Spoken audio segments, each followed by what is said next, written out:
What's going on? Welcome into Chalk Talk Social. It is Friday, December 19th. I didn't tell any of y'all, but the 18th was my birthday. I'm officially a 31-year-old man now.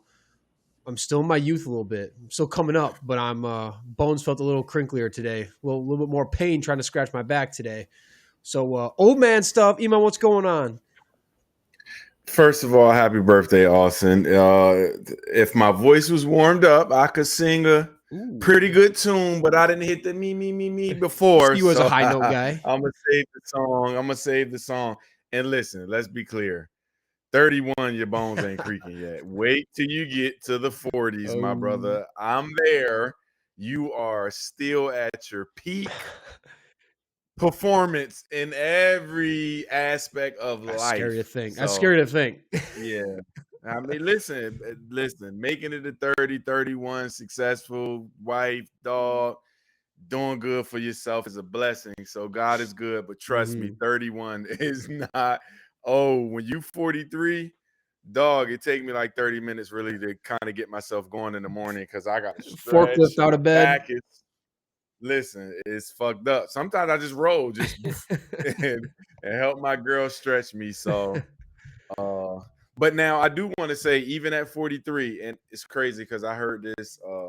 I listen to a whole bunch of podcasts, sports ones and non-podcasts.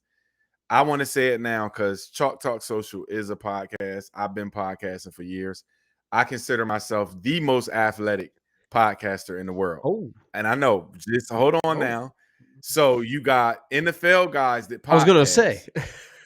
So listen, maybe in football, which I was an exceptionally good football player, still fast. Maybe in football, they may have the edge, but I know for sure if I put them in a hurdle race, I'm going to beat them by 5 seconds. They can't long jump better than me. I bowl 180 and above every time I step in the bowling alley. I still box extremely well.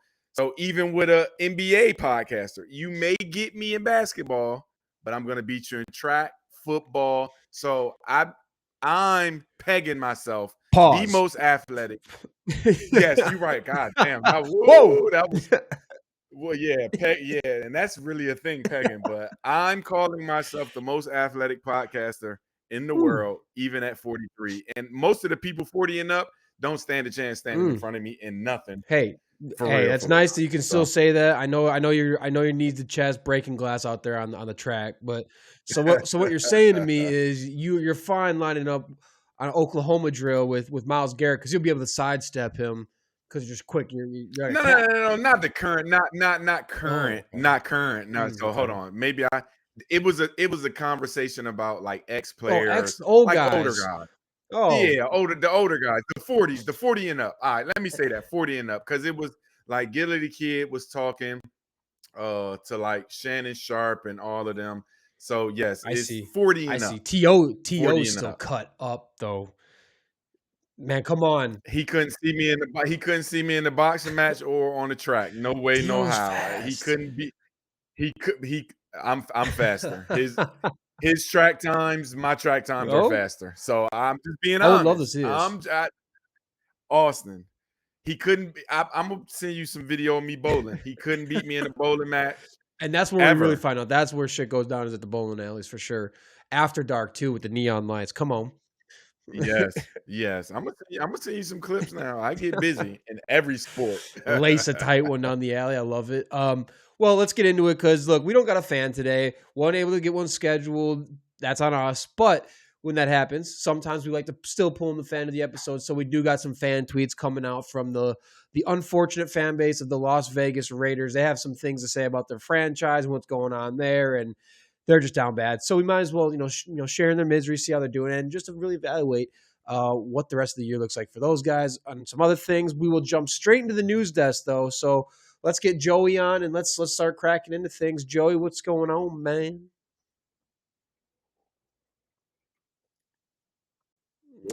Hey, Big Joey, the best producer in the world. Yep. Hey, we're here. We're alive. So things are good. Things are all good. But we're the same age now, Joey, I think. You said you're 31, right? Or you're 32? No, I turned 32, so okay. I got a little bit on you. Okay. I'm really the Yeah, uncle. big Yeah. vibe. Big I was in high school and you guys were just Falling. oh man. Shit, that's funny. Oh my god. Life hits you fast, don't it? Son of a bitch. Fast. But listen, trust me, y'all gonna wake up and be 40, but goodness grief, I'm the for real in this facts. group. We're proud to have you as our big uncle. fan. Don't Yeah, worry. yeah. Going better. All right, Joey. Well, let's rip into the news desk. We'll keep a quicker episode. I know folks got holiday travels and planning coming up, so we'll keep it quick for you this week. Do want to preface anyone this far? We do got a really special episode coming up. The Friday after Christmas, we're gonna have Butter coming on. We're gonna talk a lot of Ravens, a lot of football, and obviously talk about his story. That whole day with being with Chad Ochocinco in the Ravens game, with meeting Lamar and Jamar Chase's family, a whole experience. We've been talking about it, but we're going to get him on and talk about that after Christmas. So make sure y'all line up your post-Christmas plans for that Friday to check it out because Bud is hilarious. Him and Iman go way back. It wouldn't be for Bud. There'd be no Iman if not for Bud. No one knows that really, but I'm gonna save it for that show. We'll save it. He would have to go by Devin if it wasn't for me. But we'll go about it on that show. We'll wait. I love it. All right. Well, I just had to tease it because we will do more teasing on it. But Joey, let's crack into it. What do we got for the news desk this week? All right, starting off NFL and your Green Bay Packers. According to sources, J.J. Watt, NFL legend, defensive end, planned to sign with the Green Bay Packers for a massive pay cut in 21. Looking to find a winner, looking to bolster that defensive line. But Green Bay never returned his call. What is going on with that? Why is it breaking now? But also, how do you not return a call to arguably one of the best ends we've seen in the last decade? Andy's from Wisconsin. Insane. Andy's a Wisconsin guy. Yeah. Right. I mean, sources, J.J. Watt's mouth itself, that decent source, semi-relevant source. He said, I would take a pay cut for $5 million, right? He ended up signing 2 years for $28 million with Arizona. He said, you pay me $5 million. I would have come to Green Bay, told my agent, line it up. I want to be home. I want to finish my career here. He said no one ever called him back. And I know I get it from the Green Bay side. He's kind of old, really beat up at that point. Obviously, maybe he wouldn't have got hurt, but he gets hurt that first year in Arizona before the second year. Then he goes out with 12 and a half sacks. So clearly still had a lot of juice. But look, man, the jersey sales alone, if J.J. Watt is in Green Bay, would have been biblical. That alone was enough to do it. And that's putting so many more butts in seats with JJ. Every fan wanted. I remember being on Packers Twitter when it was like a rumor. The smallest of fan minorities were like, nah, don't do it. I'm talking like 1% of the 1% were saying don't do that. Everybody wanted JJ Watt in Green Bay. Everybody. They didn't care the cost. And now he's saying he would have done $5 million. That one, as a Packer fan, that cuts deep. That hurts. And we could have used it. We could have used anything in that freaking Joe Barry era. Anything would have helped on the defensive side. So that one hurts. That one hurt really bad to see.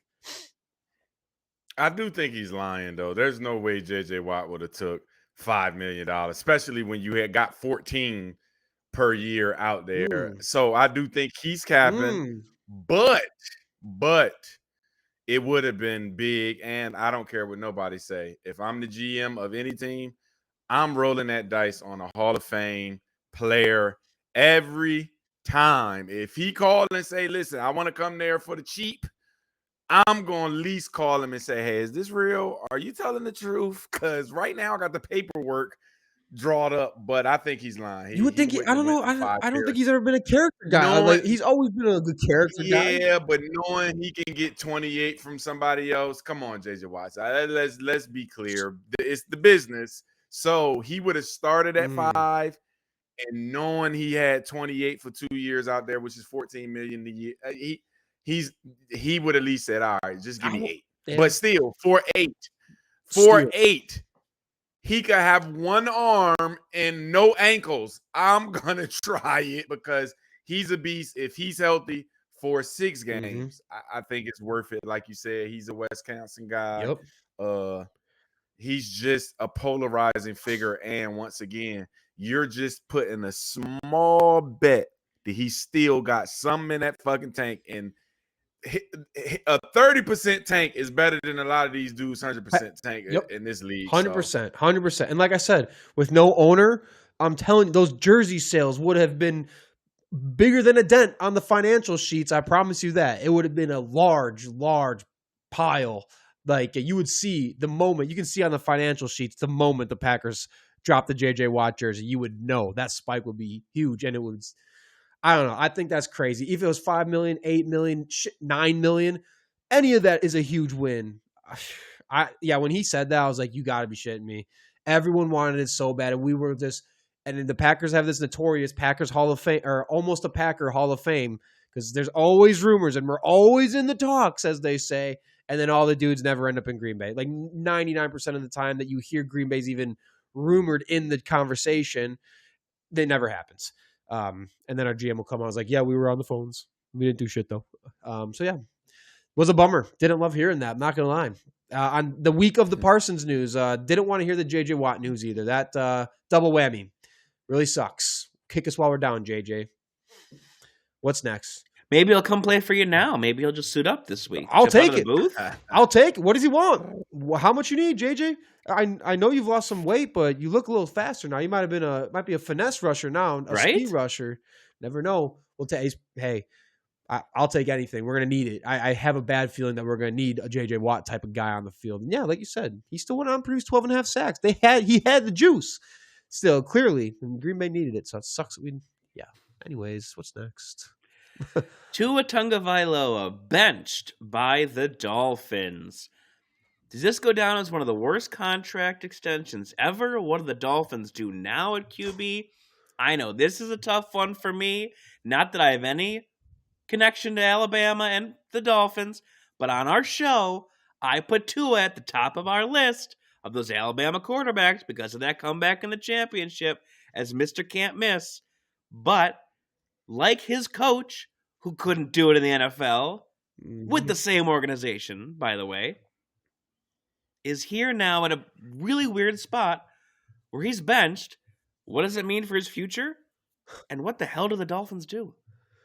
I mean, if we want to get into the worst contracts ever first, where does Tua rank up to that? I don't think it's controversial to say that it's still not as bad as Deshaun Watson. If you want to do everything in totality with the two contracts, you got to say probably still Deshaun Watson is worse, right? I don't know. You think which one's worse? Yeah, even to Kirk Cousins. I think bad. Kirk Cousins wasn't worth his last few years of what he's been doing. I think Kirk Cousins has been robbing the NFL because he's been fucking trash. We don't know how good Deshaun Watson would have been if it wasn't for Massagegate and then he got hurt. I'm thinking he would have done well without Massagegate. Probably. But you're right. I just think those two is higher than Tua's. I've never been a fan of fucking Tua. I've been on record for years saying I was on that show, Joey, saying he's a bum. He's been a bum. But I guess in the NFL, when you don't have anybody else, you have to pay these guys because it's like, if they didn't pay him, who the fuck was going to play quarterback? Well, shoot, we didn't even know if Tua was going to play quarterback because remember when they were paying him, we're like, well, we don't know if this dude's brain's going to work tomorrow. He might get flicked in the head and it might be a bad thing for him. So that I remember like that alone, the fact that like we've been on the edge of like, hey, maybe this guy should actually never play football again. And then we're like, yeah, but like we should pay him $200 million in case he can still play football because at the time he was still playing when he was healthy. It was going pretty well, but that was going well because it was Tyreek and Jalen Waddle, and they actually had more of a real passing game, and A-Chain was there. And I think the other thing too with Tua, obviously last summer he signs the 4-year, $212 million. So it's still fresh. Ink is damn near like barely dry at this point on this contract. And when I'm thinking about it and looking at his numbers, I'm like, it just seems like he hit his ceiling and he's never been able to, I feel like either he was developed really poorly or this, his ceiling and what we've seen him at his best is as good as he was ever going to be because he hasn't got better. He's just like plateaued. And now it seems like he's almost on the decline. He almost is like playing like he's in like the back half of his prime or something. He's just not in his best days anymore. And it could be a factor of the McDaniel thing. Everything's gone wrong with the offense. The coaching is terrible.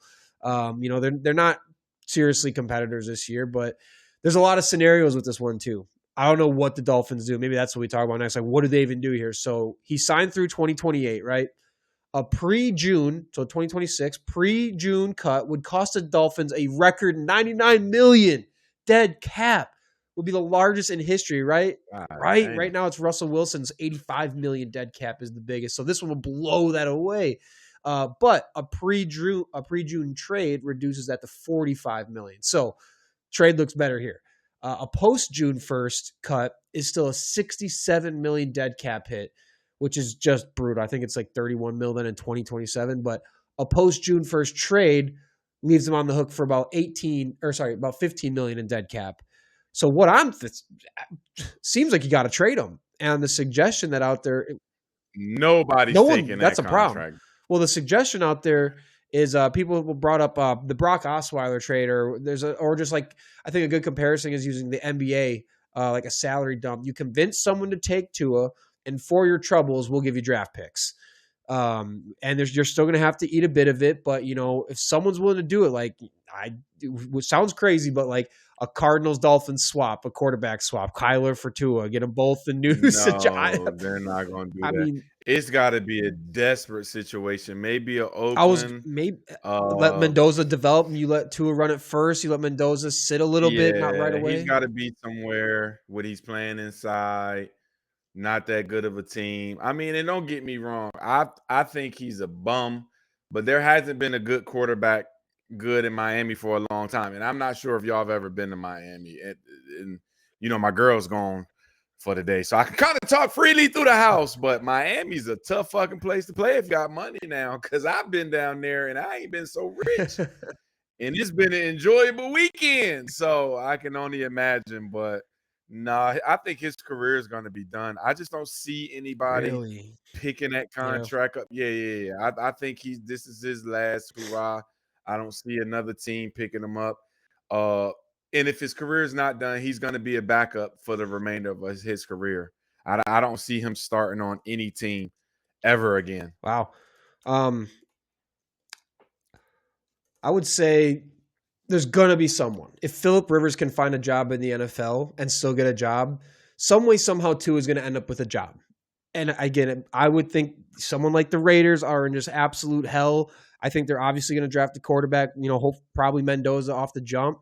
I think, again, knowing the Raiders situation, how much is wrong there, I think putting a Mendoza or any rookie quarterback on the field right away is setting them up for failure. It's going to not be a good rookie season or easy one. Granted, they got Genty, they got Bowers, but again, there's so much wrong with that team. And the coaching staff's probably going to entirely turn over. Shoot, right? Kelly's already gone. We know Pete Carroll's leaving, or they're probably going to part ways with Pete Carroll. It's all terrible. So it's going to be a brand new staff. And I think for a rookie to come into that environment, it'll be good in the sense that at least you didn't learn anything from this year's staff. At least it's all going to be brand new for you next year. But I think, again, throwing him right into the fire with a bad team in a bad situation, that's going to take time. I think it'd be better for the Raiders, to find a way to all right, if you're going to give us draft picks and you're going to eat a hefty chunk of this thing for us, we'll take him. And the Dolphins are going to have to. Again, it seems like if they trade him, either or they're saving money by trading him. And that's if you're a smart owner and GM and you are in big trouble anyways, but there's one way that you can cut that big trouble in half, and that's by trading him either way, post-June, pre-June. I feel like you got to do it. Or that, what are you doing? A $45 million dead cap is way better than $99 million. I just don't think you can. Well, they gotta get a quarterback too, though, Austin. Zach Wilson ain't the answer. Quinn Ewers? Before they trade him, Quinn Ewers ain't the answer either. Now, if they need me to come in there and tell them, listen, Q's not the answer and Zach Wilson's not the answer. So you better get you somebody in there before you think about moving them, because those other guys, they're not it. Carson Beck, right down the road. Perhaps. He's already in the colors. He's already wearing the colors. Perhaps. Perhaps. I could see it. All right. What's got next? All right. Next up, we're you guys mentioned a little bit about Vegas here. Will the Raiders win another game the rest of the year? They haven't won since October 12th, and somehow they keep looking worse. Texans, Giants, Chiefs left on this schedule for your Las Vegas Raiders. What are we thinking? I don't know, you think they win? Shit, if they smart. No, if they smart, they tank and lose the rest of the game and try to get the top pick. So, no, I don't think they will win. because I just think the NFL, everybody in that locker room is in Cancun right now, and Pete Carroll is saying, listen, we need a quarterback. Shit, let's keep losing. Let's get Mendoza or whoever's next. But no, I don't think they're not going to beat Houston. They may have a chance against the Chiefs. Which is crazy to say. Can you imagine they win their last game of the year against the Chiefs? Just can you imagine that situation? That could be close, though, because without Patrick, I mean, if the Raiders, Minshew's bad. If they end the season beating the Chiefs, that would just be like I don't know how, like, if I'm in the Raiders locker room, they're probably like partying their ass off if they beat the Chiefs either way, just because, like, how long has it been, since you actually had a game against the Chiefs? So you go in like, maybe we can win this thing, and then you actually do it. I don't think they win, though. I mean, the Texans can have half their starters sitting, and they still have a better defense than the Raiders could with, if they went out and got a few guys. So I don't think they're going to be able to do anything. Geno Smith is he even playing? Is it full on? Or did Geno Smith get benched? I can't remember what they're even doing at QB right now. But either way, it seems like they're in hell. I don't think they're going to win another game. Was it Kenny Pickett? Did he play? Did he come in? Kenny Pickett played recently, did he not?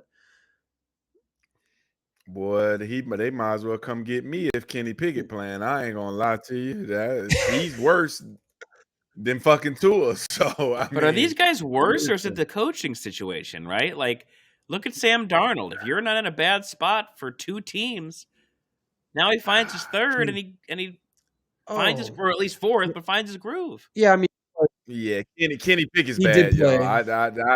Kenny Pickett. He played the Eagles. Oh yeah, that's right. Kenny Pickett is a big reason why the Eagles, like, players are united once again, because they had a real good feel good game, just tearing up the Raiders pass game with Pickett in there. He turned the ball over 3 times in their own territory.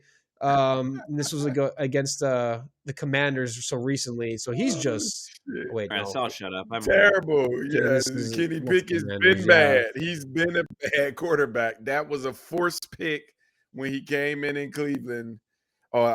Pittsburgh. But that's because he was right up the street. So they thought, we look at him play every Saturday, and he might. No, he's fucking trash. You know what's crazy? He is a part of this 20. This might go down as one of the worst. First round quarterbacks since 2020. This is crazy. Tagovailoa benched. Justin Fields benched. Zach Wilson benched. Trey Lance benched. Mac Jones benched. Bryce Young got benched, but he's better now. Kenny Pickett benched, trash. Anthony Richardson trash. There's been some really shitty quarterback development recently. Really, no wonder Phillip Rivers has a freaking job in this league, man. A lot of these guys, Tua had a stretch there. Justin Fields showed promise as a runner. I think Mac Jones is good. He looks like he's all right. Mac Jones and Bryce Young. Yeah, Mac Jones and Bryce Young. Mac Jones played pretty good this year. And Bryce Young looks like he slowly keeps piecing it together. And then he has some games like this guy sucks. I think the larger picture here is all those guys are first-round picks, and not a single one is like even sniffed stardom or greatness. Wow. Like not one besides.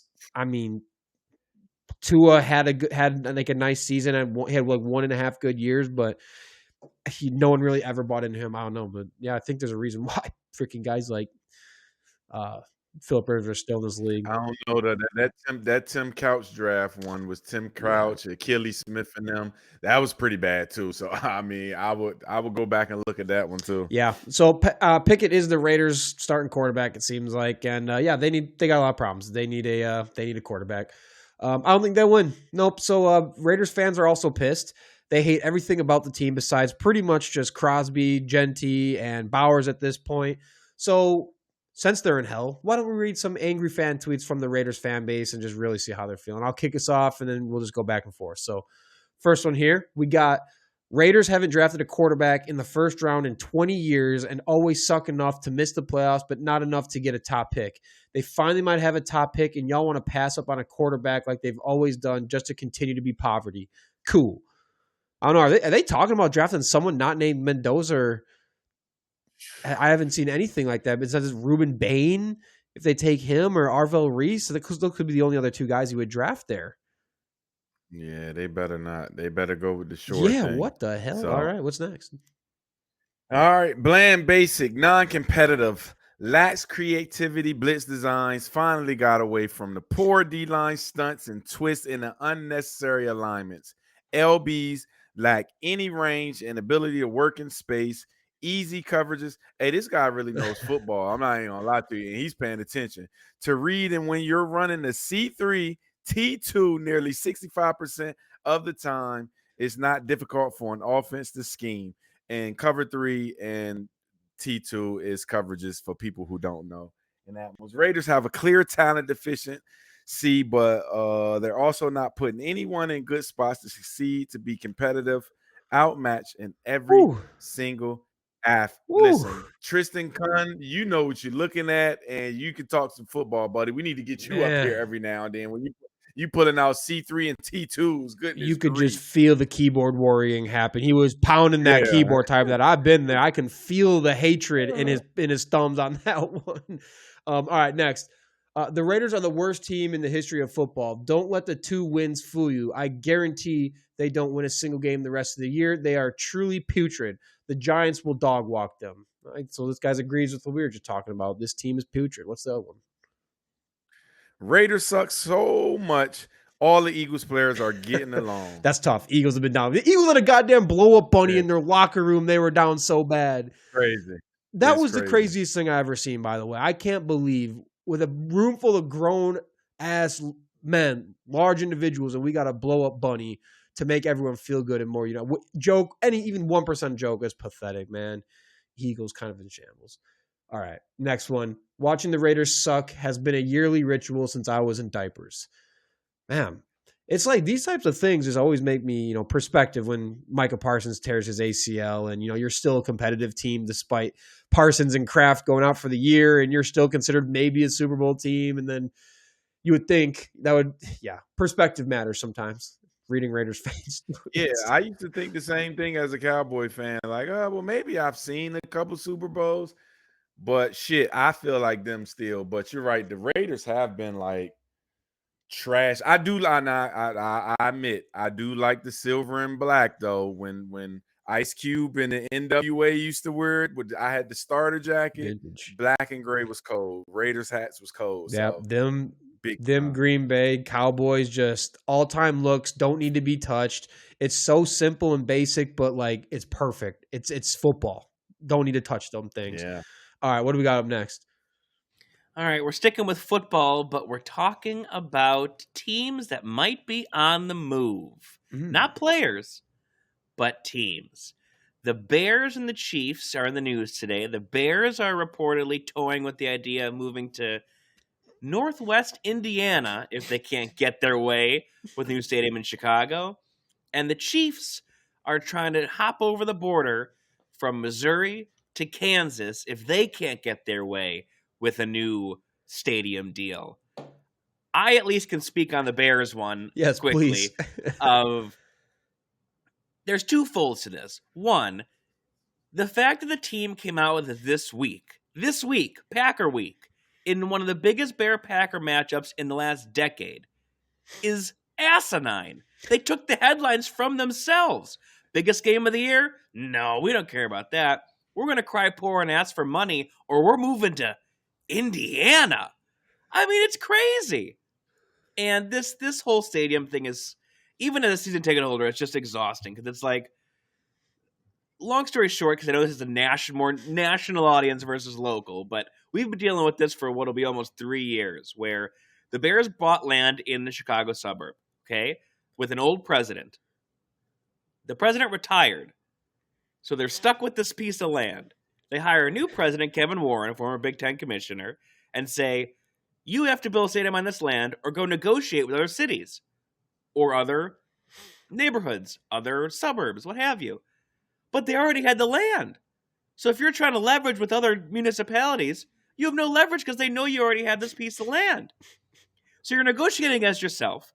You do a press conference the first year into this in the city saying, we're knocking out Soldier Field, we're building a new stadium there. That was false. Then they're toying with all these different suburbs. Then they're like, all right, we're going to this suburb, Arlington Heights, so what it's called. We're going there. Fine. Then yesterday, in a letter to season ticket holders, we're toying with Indiana. Just make a damn decision and build the stadium. And stop crying poor for we can't afford it. You can afford it. You're valued in the billions. Just do it. I don't care where you go. I'll go. Just do it. Does this not encap? So how long? Yeah, how long would that ride be to Gary though for you? Is that far? Because I mean, I've been to Gary, Indiana, but I don't freaking know how. And that's the funny part. It's as close to what a suburb would be, so it's probably 45 minutes. Oh, I see. Okay, So that's not bad. would you see yourself spending time in Gary, Indiana, on every Sunday? No. Well, they're a little down on their luck, but maybe they'll grow with the Bears there. No, Since where Michael Jackson was born, so you can take the. It's rough I there, know. though. Have y'all really Yes, been? yes, yes. Gary, Indiana is full of vice lords and fucking gang members. I'm not lying. It's rough. Listen, last time I went, I was like, "What is in Gary?" Because I'm thinking Michael Jackson, Jackson Right. 5. That shit was. how could you even consider a stadium there? I mean, I know Baltimore's got its problems, but it's probably cheap. It's though. probably dirt super cheap. cheap though. I can That imagine, sucks. I can imagine how cheap it is. tell though. me you don't give a shit about the fans, like without telling me. If it's just about saving money, you already got this. I was gonna say, I feel like this whole situation like encapsulates the Bears as a franchise over the last 20 years. It's really just as the cherry on top of. Yeah, it's insane. Let's build a stadium. Let's buy the land before we find out where we're going to go. Oh, we're stuck with this plot of land. We don't want to build there. Let's go to India. I mean, it's insane. I get it though. You're making more money because the team is doing well now. Let's save more so we have more. Did not for play us. though. Like, So I get But it. do people? I just think it's crazy, like to not even be in the state. But look at the Giants, right? Like, do people care? The Yeah. Giants and the Jets are in New Jersey. The I guess. Commanders were in Maryland. Yeah. The Cowboys don't play in Dallas; they play in Arlington. The Niners are in Santa Clara, not San Francisco. The Rams are in Inglewood. Like, there's these weird carve outs. I don't know, maybe because like you, Austin. Like, I'm from a city that the teams play in the city. I'm used to it. Like, everyone's in the city proper, or It's the same state. right. So it'd be really weird. To be the Chicago Bears, but you play in Indiana. That's just strange as all hell. Like the The fact Colts that and the Bears, maybe they should share Lucas Oil true, at that true. point. I mean, it's just pathetic. It just seems super pathetic to a historic, one of the longest franchises, or is it the longest tenured franchise ever? No, that's the Cardinals. Yeah, they're the founding franchise. Yeah, Yeah, the founding, the of Chicago the current NFL. Yeah. It would just be such a pathetic, stupid look. Find a way, do right by fans. You're gonna lose a lot of fans. Like, there's gonna be a healthy amount of fans who are just like, I'm not traveling there. I'm not gonna do it. You're probably gonna season ticket holders selling. I'm assuming there will be some who would sell or like be looking to dump them off, and there would be enough of a revolt against the team if they did that. I think there would have to be. There's no way there's like not some like petition against it. I feel like if they actually were to like say like we want to go forward with this. Do you think there like some fans would like blow it up enough to where they like pull back? Potentially, but I also think this is I feel like this is just, it's still words, right? Until there's a shovel in the ground, True. it means nothing. But yeah, I think it would. I think there's a difference, even though I don't really care where they play as long as it's a nice dome. There is a difference with them being in a suburb that is in Illinois than having to go pay a toll and cross a border. Oh, not the toll too. Oh yeah, it's the Skyway, baby. We're like $7 a pop getting over to Indiana every game. Oh, you know that's going to somehow find its way into the deal too. You know the Bears are going to eat some of that revenue too. Man, that's crazy. That's just screwing everyone. And tolls suck. Chicago tolls suck too. Man, that sucks. It'll be fun. I mean, Kansas City, those guys too, right? Because so what's the deal with them? Like they're talking about moving to Kansas now. Yes, sir. And that's one of, the most successful franchise in the last decade, yet they're still a family-run business like the Bears. And they want a better deal, and that may be across the border. And it's just fascinating that, you think these teams have all the billions and are doing everything right, and they still find a way to kind of mess with the status quo in a way you don't really need to, just to upset your fans. It's fascinating. It's very weird. So it sounds like there's a meeting set for next Monday, and the rumor is, barring anybody screwing up or any screw up by someone at the top, that it's going to be announced that the Chiefs are moving to Kansas, allegedly. So, and from what I can gather from fans, it seems like it's an okay thing. It seems like less weird than the Bears, but I think fans want to have because they're known to be one of the loudest stadiums and fan bases in games like in football, like super home field advantage. It sounds like preserve that, preserve like the tailgating scene that we're known for as well, and like we'll be cool with it. That's kind of seems like something Is else. Taylor Swift okay going to Kansas? I don't know. I mean, Yeah, they got to get her approval. I mean, I think. Go ahead. I think the only thing will be a bummer is like Arrowhead's like a legendary stadium, Yeah. and so there's going to be that like fans are going to be bummed like I can't take my kids to Arrowhead and witness whatever stuff like that. So I think they'll be bummed about that. That shit's ran down though. I don't know if you seen like last week. One of their players kind of went viral for videotaping like his locker. And everybody was like, goodness grief, your fucking locker is worse than the high school team locker. So I think they're really pushing it. And I'm not going to lie to you, outside of rappers or like actors, most of the rich people I know are like super cheap and they're trying to save as much. And I'm like, bro, you're rich. Why are you trying to get a discount or cheap shit? But most rich people I know, they just want to save money. So I don't know what that's about. I think this one is like the big thinking is the financial implications it's going to have on Kansas City and whatnot. The financial, like being a really positive one as well. And then I think it's more about what they're going to be able to do with it, right? One, they're going to build a dome. I would imagine it'll be a dome. Patrick Mahomes has never lost in a dome, so as a fan, you'd be like, I'm cool with that. Mahomes don't lose in domes. The other thing is again, money, Final Fours. Think about, a Super Bowl or just different levels of championships being able to come into a nicer stadium, maybe more going on in the area type of thing. And, if the area is being just reaping all these financial benefits and they'll be able to build up around it. Again, the same thing with Chicago. You do something really nice like this and you make it a way so we can actually build up something around this. It's like what the Bucks did when they tore down the Bradley Center and were considering moving the franchise out of Milwaukee and just totally leaving in general. They said, you're going to tear down this stadium and you're going to build something state-of-the-art and completely redo your home base or you're gone. That was essentially what was going on. And they did it, and now the whole Bucks arena, that whole area is incredible. If you'll watch the Bucks win the championship, that area was packed to the brim. But they made it a whole thing. They actually made it a community that people wanted to go spend time at. So, if I was a Bears fan, I'd be so pissed that they're moving this shit to Indiana potentially because of the reason I just said. The community, what you can do to build around it and give back to the local fans a little bit more in your home state. That's kind of how I feel about it. And that's the trouble. It's where the Soldier Field is now. They haven't, one, invested, and two, been able to build that like you have at Milwaukee, like you have at Wrigley, even in Chicago. So Wrigleyville's a sick area.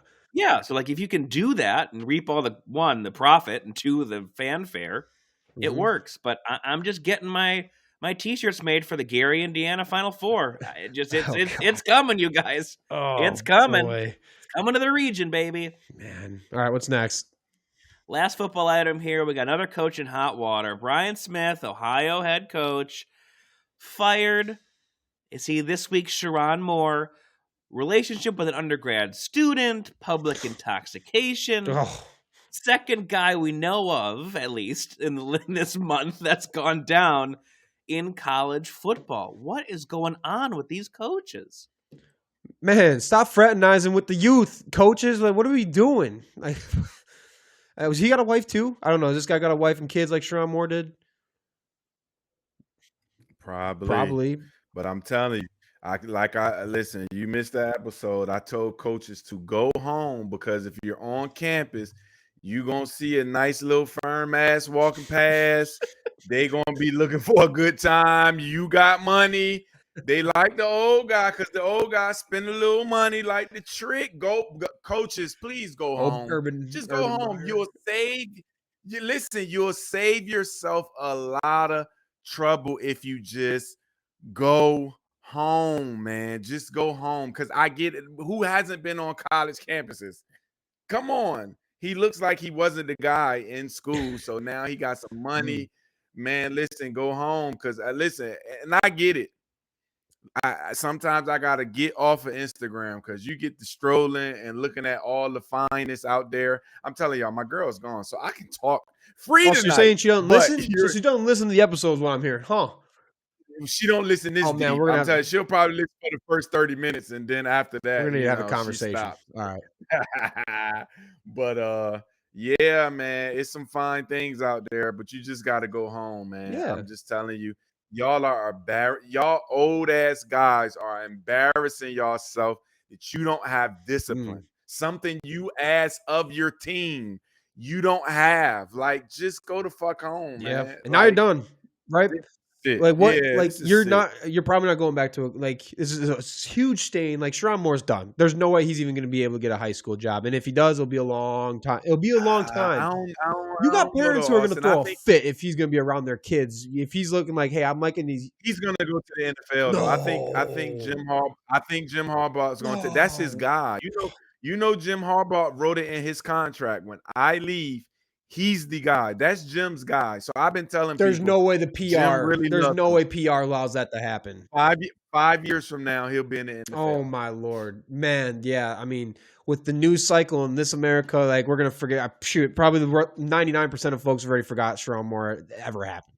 Yeah. So yeah, tuck it up, buckle up, get home, forget you ever saw anything, and just like control yourself. Yeah, the craziest thing, you teach discipline and you got no discipline, and now you're not going to get a job. I hope you enjoyed coaching football and that stuff, because no high school is going to want a dude who's chasing after young girls, getting drunk around them.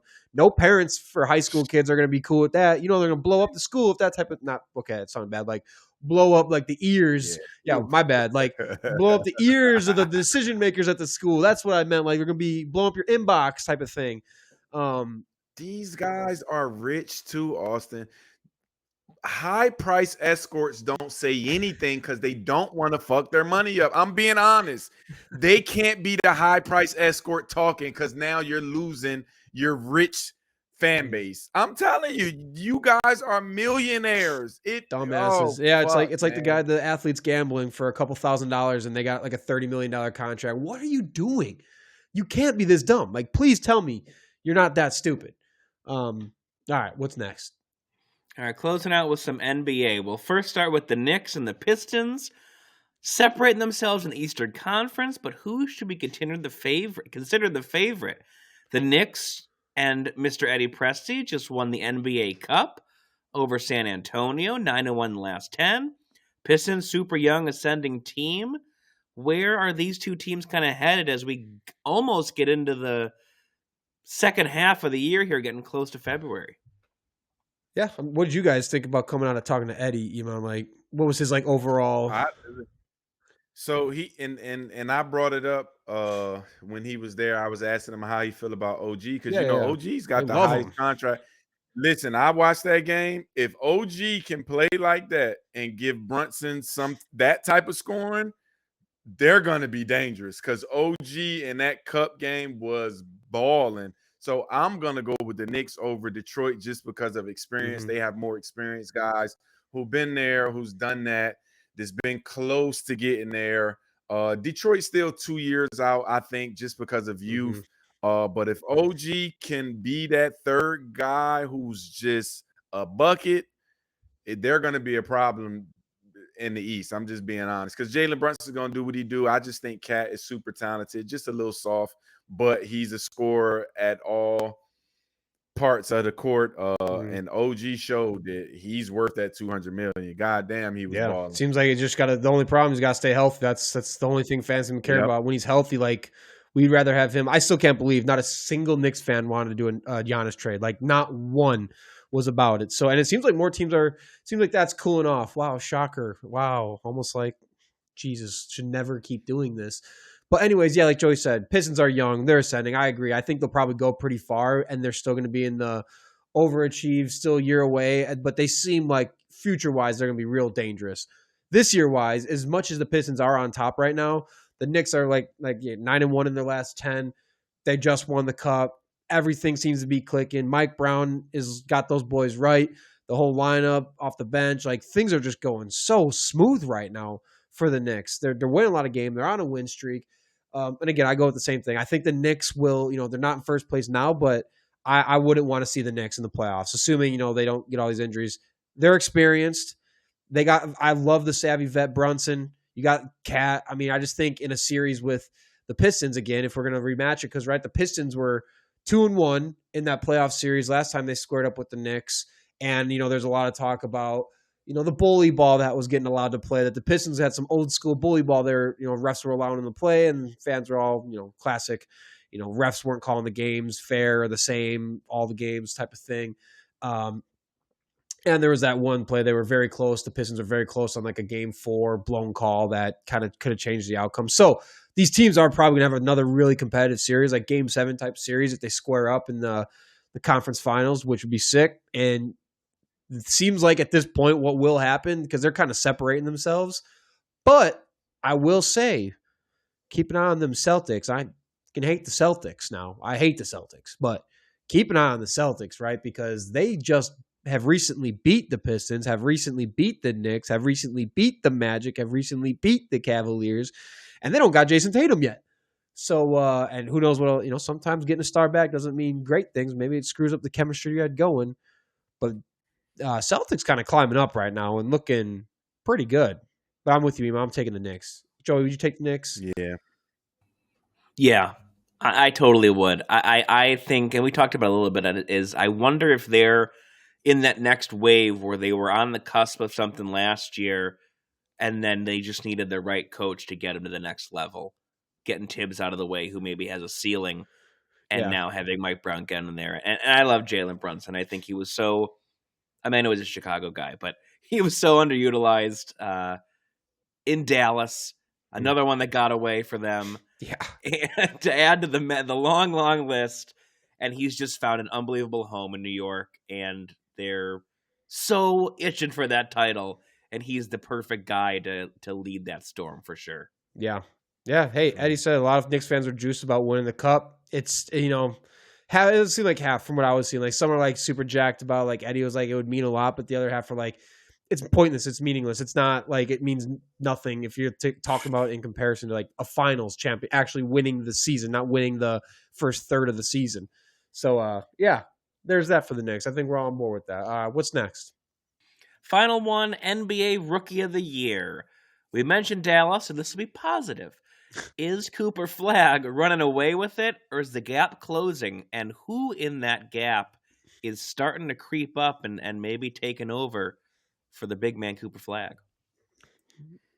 No, I don't think he's Rookie of the Year right now. Canup is, and listen, I know a lot of people don't see him play because he's in Charlotte, and a lot of people not getting Charlotte. I challenge everybody to go look at that white boy play. And listen, before I even start, do y'all understand him and Cooper Flagg was on the same team and didn't get to the Final Four or win a national title? Like 4 of their guys got drafted in the first round, but just looking at both of them take over the NBA because they both look for real. How the hell didn't that coach get them to a national title? Because both of them boys are certified hoopers. But I think Cooper Flagg name-wise may get it, but Khan's been balling in Charlotte. I'm talking about balling. Yeah, I mean, his last 3 games have been just a remainder of his buckets, 28, 29, and 33. Just wet. He's third in the NBA in three-pointers behind only Steph Curry and Donovan Mitchell. He's got the 3rd most games by a rookie ever with 25, 5, 5, and 5 threes. Again, trailing only Steph, and this time Kate Cunningham. So, hey, look, if we want to compare it to other Hornets who have won it, LaMelo Ball won it in 21. Knapple's got way better numbers than Ball did so far, and got, granted, different field of competitors that he's going up against. But, yeah, wow. Hey, another Wisconsin guy, Colin Knappel, Wisconsin born and raised. Hey, be a great. How the hell did the Badgers let him get away? I was about to say, there's so many names that come out of Wisconsin that the Badgers never get. And I would say it's probably because of their academic standards. Like, they require y'all to have, like, a freaking 3.9 coming out. And if you don't, like, it's hard to get into Wisconsin. Duke is pretty tough, too, though. I don't understand. I had a couple kids get down there, but you can't let that get out of the state. Yeah, like, Diamond Stone, when I was coming out of high school, was a huge name. He goes to Maryland then, Diamond Stone. Was huge name coming out. Vander Blue, another guy coming out, and he ends up going to, was it Marquette, or he goes to North Carolina. Never went to the Badgers. And of course, who's the guy on the Warriors right now? The big man on the Warriors. I always blank on his name. Not Kuminga. never mind. Another huge. We never get him is the point. It's unbearable. Yeah. So I get it with Knepple too. He's balling. 19 points a game. I mean, he's averaging more points a game than Flag is right now. Same amount of assists and just a rebound less. But we got it. And he's on the team, but I tell people all the time, he's on a team where he doesn't have the keys to the car. Cooper Flag has the keys to the car. If you watch the game the other day, he's bringing it up. He's doing whatever. He's on a team with LaMelo Ball that takes 1,000 dumbass shots a game. The other guy that went to Alabama who ended up was in that. No. Brandon.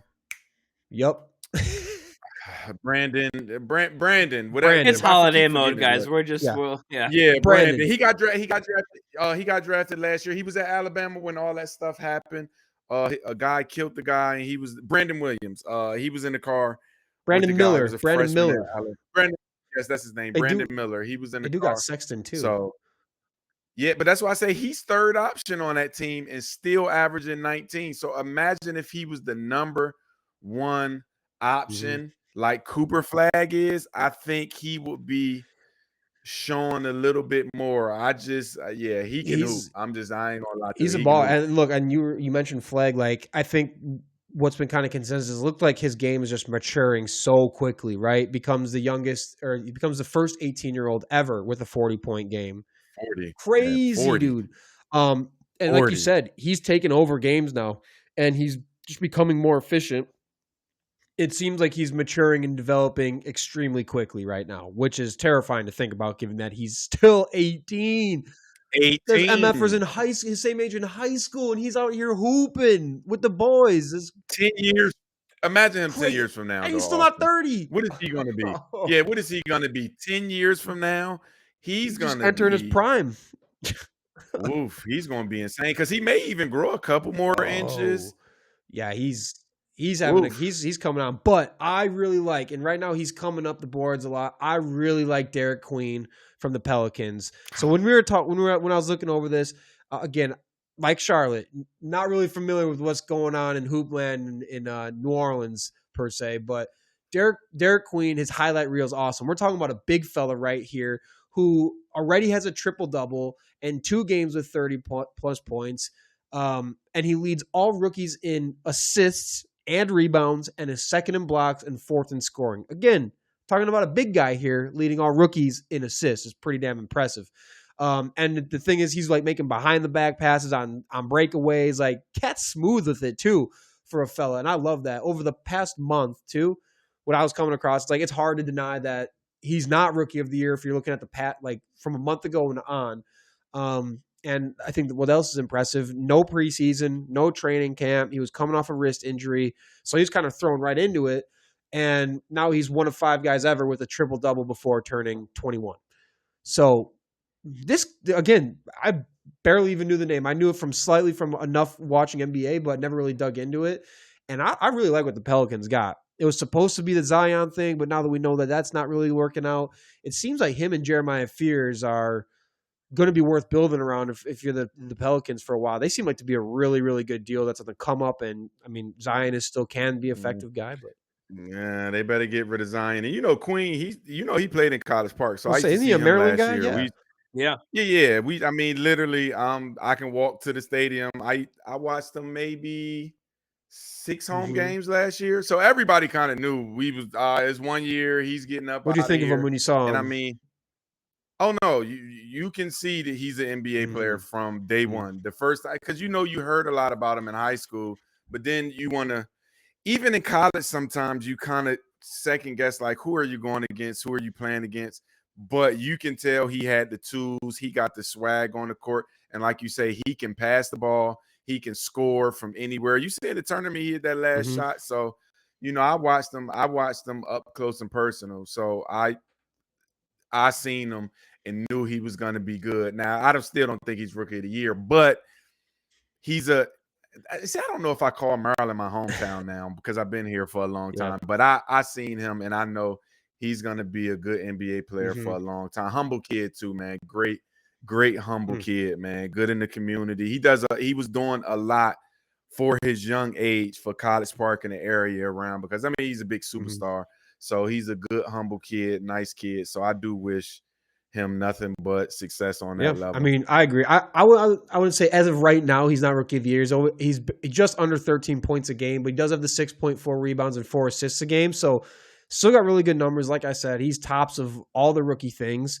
So I would think overall it's probably Flag right now. But like I'm watching this guy, and I think by the end of the season we might be like saying it's going to be really close between him and Flag. Actually, is Derek Queen. I think Knepple keeps balling out. I think these three kind of have separated themselves for the most part. Obviously, you got Edgecombe with Philly, who's a cat too, but yeah, he's a baller too. So he'll probably keep staying around. But I really like Derek Queen watching his game. So this was a fun topic because I got to get more familiar with a lot of Derek Queen highlights and numbers. And this dude's a fun watch. And it seems like a lot of players, a lot of vets, a lot of dudes, like after games, like searching him out and dapping him up and looking for him. Like that's a sign. If guys are searching for you and want to dap you up after games and jersey swaps, you might be a guy in the league. Yeah, and they tried to keep him for one more year. I'm gonna tell you right now. So Maryland just signed the number 1 player in the country, Baba. He actually goes to the school I coach at now. He's 6'10" wing. Played for KD's elite. What? Listen, 6'10" play, but Maryland's been signing all of the great players, and this is after Queen. So he's the number 1 player of 26. They just signed him. Quincy Wilson, they just signed him in track and field. They just signed Malik Washington in football, who was number 3 at quarterback. So, I mean, they've been throwing money at people. So they try to keep Queen for probably one more year. But no, go get that NBA money. Wow. Okay. All right. We got anything else? Are we good? That's your news desk. All right. Thank you so much, Joey. Iman, we got a fight coming up this weekend. So why don't we cap up the episode on what you think is going to happen on this Jake Paul fight? So, Jake Paul versus Anthony Joshua. Once again, I like to tell people all the time, I have saluted Jake Paul for the time he's put in and the improvement of his skill. You can clearly look at him hitting the bags and hitting the mitts and tell that he's really putting his time into boxing. But let's be clear. Anthony Joshua is a real heavyweight champion who knocks fuckers out.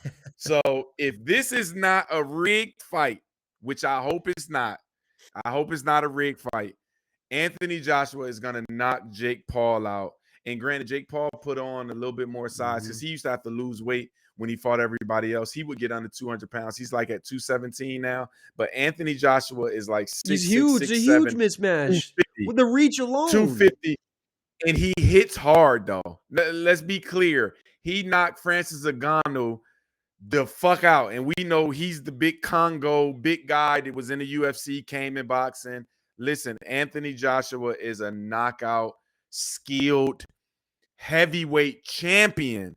If it's not a rigged fight, it's not even going to last long. Seeing the face-off, too, like Jake Paul being all cocky as he's a whole head shorter than this big-ass dude. It's David and Goliath. You got David out here chirping, being loud and all cocky, and like Goliath is like, dude, one swing, and it's going to be a pretty easy one swing if I hit it, too. Then it's over. It's night-night for you. I don't know how Jake Paul's going to touch him. He's so much bigger than him.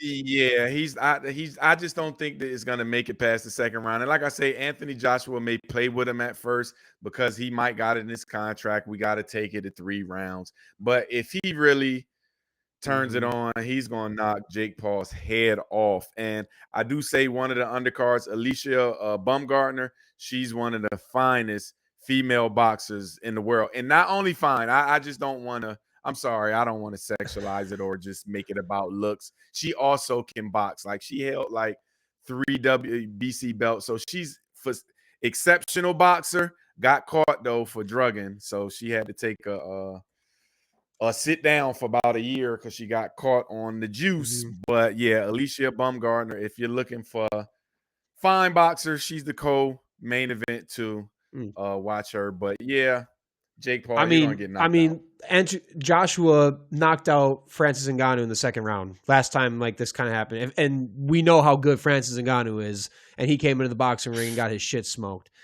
And Jake Paul's nothing near Ngannou. Not even close in any capacity. And got the business out of Joshua. I don't know. Something is fishy on this one, just like all the Jake Paul fights, because why would you put yourself? Yeah. You can't be. Well, because I guess when Gervonta Davis backed out, he had to get another big name in boxing. So I get it. You had to really make it credible, because when you get Gervonta, the big name of him, and then he pull out, you got to get a big name. That's why I think it's fake, though. I don't think it's going to be a real It's a gold fight. medalist and a heavyweight championship versus Jake Paul. Let's be serious. That cash bag, it's going to get that ugly. bag had to be heavy. I mean, like, I don't know what MVP throwing it out, though. MVP throwing that money, though. Man, that seems crazy. This just seems like, are we being serious? Who's going to win this fight? Are we being serious? Like, is that a serious question? Who's going to win this fight? It should be impossible for Joshua to not win this. Now, I'm not going to lie to you, Austin. Everything that I do know about boxing and just rig shit, I am going to put a little small amount for Jake Paul going the distance. No, seriously. Because, I mean, it doesn't hurt me. Just the odds on it won't hurt me. That could be it. I think that's it. I think that's the rig bet. He goes the distance, or he goes most of the distance. I don't think he's going to get knocked out. I think he goes the distance, and it goes the decision desk, and it's Joshua. Yeah. That's probably what it is. I'm going to put a little bit of money on You probably that. paid him a fortune to be like, hold those punches. Let me run with you to the end. Don't hit me hard. That's it. That's the bet. But the one thing, I don't know, Austin, one thing about boxers, though, because so I go spar every now and then, because I'm back training in boxing, keep myself in shape. No, I ain't doing no running or nothing. And you go spar with like one of these 19-year-olds, and you tell them, hey, listen, bro, I'm 43. Just don't be in here. Yeah. Something about them boxers, that shit switch, and then before you know it, I'm like, man, you trying to knock me out. I'm done. I'm gone. I literally got to stop the sparring session because he hit me hard as shit, and he's trying to knock me out. Them boxers don't have it all. So I don't know if he's going to be able to stay on the leash too long, because boxers don't have it all. So shit, I don't know. I ain't trying to discredit Jake Paul for all the work he's done and whatnot and the effort he put in. And like, he does have talent for sure. But like, if I'm just being serious again about like what he's going up against and the size difference, and no one's implicating that or implying that he's just going to stand there like a mannequin and take punches or just wear shit. Like I feel like it'll be a serious fight, because Jake Paul has put a lot. You don't just train for this stuff and put in serious work and make a serious body transformation to go out and do this. I mean, maybe who knows? He's an entertainer at heart. That's what he is. But yeah, he'll probably, I think it goes, I bet Joshua's getting paid to go the distance and not knock him out and then win it at decision. That's what I'm thinking. But all right. I'm assuming you think Joshua's going to win. Yeah. And he gets this every time because I got to watch it. That's it. I don't think it's close, but I got to watch it to see how it goes. There it is. So, exactly. That's how they get you. All right. That's another episode of Chalk Talk Social in the books. Appreciate y'all staying with us. And, of course, we will see you next week on Tuesday. We got Saturday NFL football. We got bowl games. We got playoffs, college football playoffs. It's happening. Big things happening in football. I can't believe football season's almost done, by the way. Depressing. Anyway. Don't remind me. I hate that. Yeah, but I hate that time. Don't leave us, baby. Don't leave us, baby. Anyways, y'all have a good one. We'll see you.